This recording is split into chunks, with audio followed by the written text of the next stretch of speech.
Magandang araw mga kaibigan. Bigyan natin ng reaction, opinion itong post. Video posted by News 5, pahayag ng isang presidential advisor, Mr. Larry Gadon. Inakusahan niya ang SWS at Pulse Asia na bayarang surveys.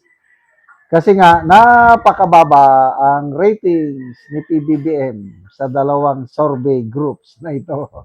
Pakinggan natin siya. Kalokohan yan. Buwan lang kapana-panalo yan si Sara. Bayad lang kasi yung Pulse Asia at saka yung SWS pilit lang nilang tinataas. Pero actually, dati pa naman, bayaran naman yung Pulse Asia at saka yung yung SWS, mga bayaran yung yan paano mangyayari yun? Na hindi mo sabihin kakalimutan natin yung mga pinaldas na hindi may kaliwanag. Just because ang explanation natin kasi threat yan. Anong threat pinagsasabi nyo? Actually, in 2022, the reason why Sara did not run for president is because sa ayon mismo doon sa survey ng Malacanang, number 4 lang siya. Number 1 on si BBM, number 2 si Lenny, number 3 si Isko, pang-apat lang si Sara. That is why kahit anong pilit ang ginagawa sa kanya na tumakbo siya presidente, ayaw niya kasi alam niya paano siya. Number 4 nga lang siya noon And ito, ang nag-survey nito, nagpa-survey nito Malacanang during the time of former President Duterte. Ang pinag-survey dito yung mga congressman. Kaya mas accurate yun than the surveys of SWS. Kasi ang SWS, ang coverage ng survey nila is only 1,200 conducted in 4 days. My God!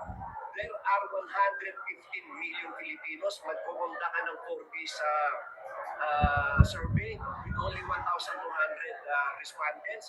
Kaya naman ganun lang ang resulta niya dahil bayaran niya mga yan. Etong si Sara, wala kang panalo yan.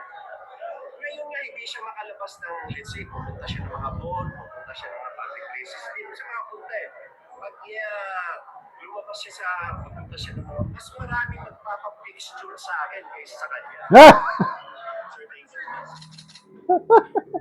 Mas marami daw nagpapapicture kay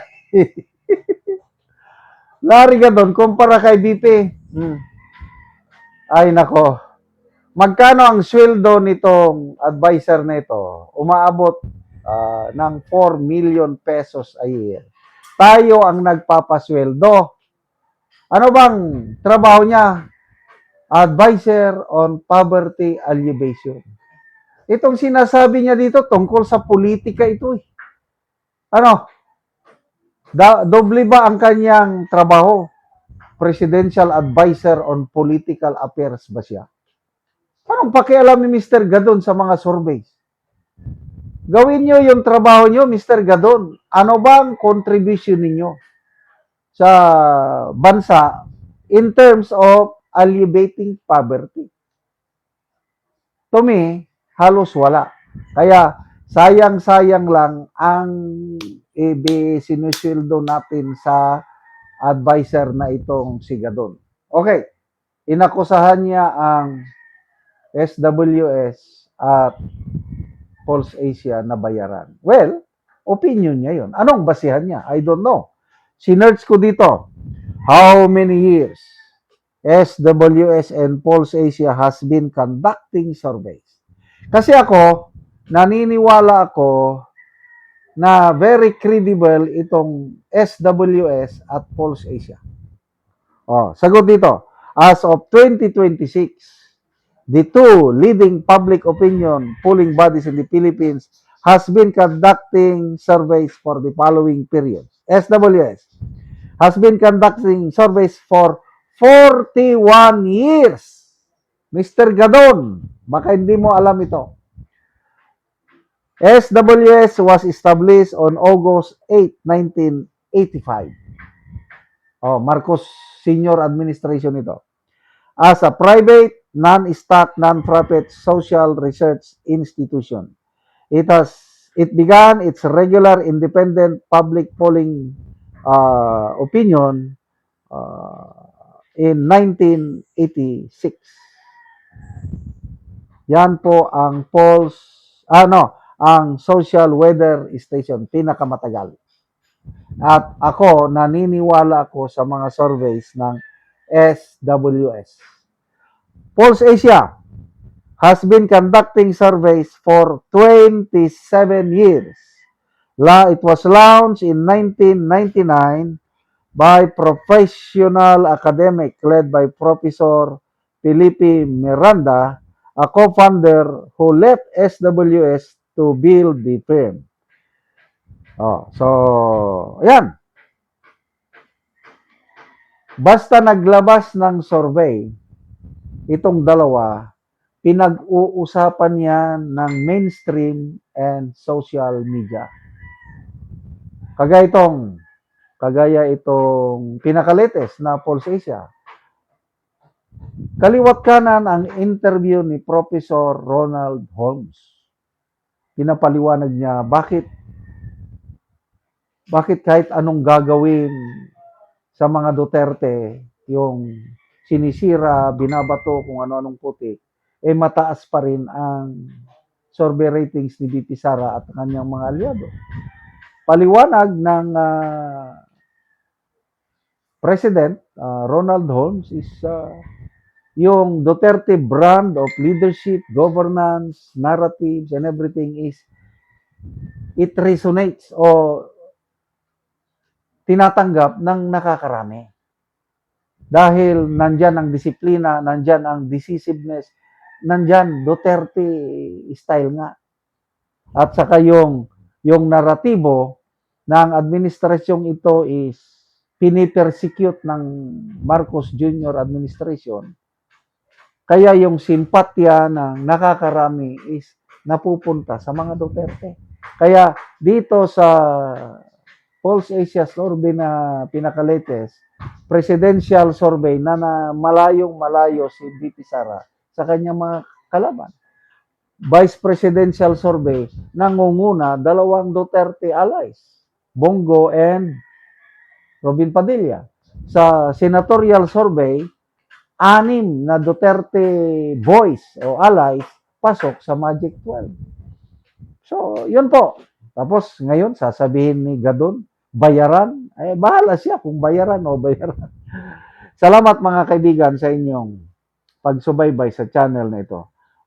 Nakakatulong kayo ng malaki sa tribong talandig ng Bukidnon dahil ang income natin sa channel na ito is pantulong sa tribo.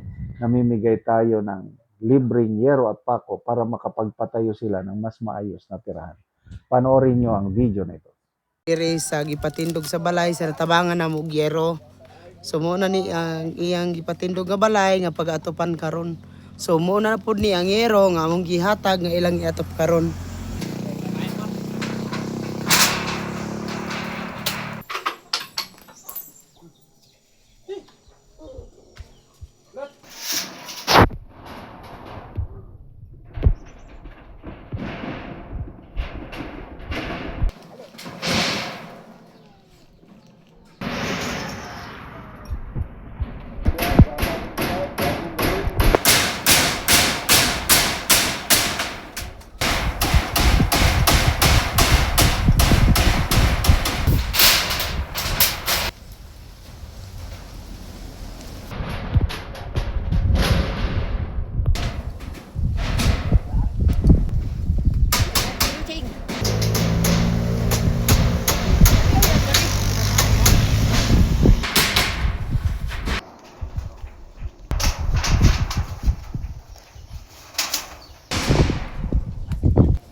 Karon managid sa pag-atop ang among ginatabang nga yero.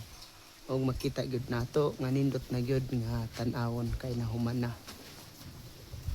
Ano? Salamat kayo sa Ginoo nga ang nagtabang sa sin sa balay sa akong mama, nagpatindog na gyud kay tigulang naman gud akong mama, so ako na gyud nagpatindog sa iyang balay. Ug salamat gid kayo nga matapan na gyud ang balay ng mama. Ug wala na akong pasalamatan sa ang Ginoo nga dapat akong pasalamat kay yatag ra gyud niya sa kadugayan niya para iyang gipagandoy nga makatugod sa iyang balay. Karon natapan na gyud. Kamay na lang gyud ang kulang ani, dingding na gyud ang kulang ani. ang paling kamutan ni naut untang maluyan me hatagan mi grasya kay para pa man ang balay kag mama.